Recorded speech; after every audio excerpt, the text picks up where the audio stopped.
আরে কোনে যাও তুমি? তোমার ঘরে গেতাছি মরবার। ইলে খারাও খারাও। ডাক্তার নেও।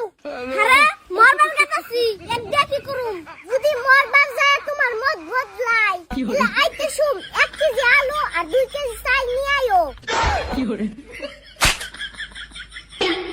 এই যে নাও, এনে 50,000 টাকা আছে। যত খুশি কিনা গিলা গিলা খাও। কি গো আবার কোনে যাও?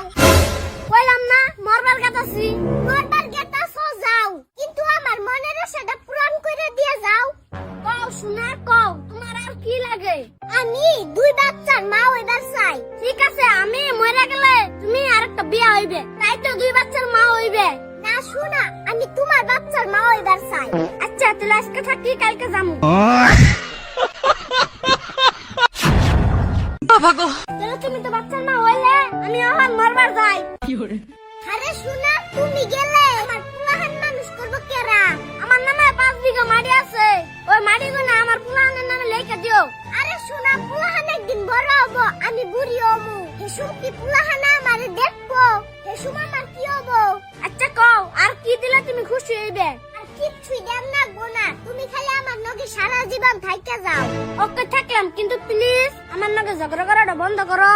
শোনা, সংসার মানেই তো ঝগড়া আর ভালোবাসার মিশ্রণ। তুমি এত মাইন্ড করলে তো চলবো না। আহো শোনা, ঘরে আহো।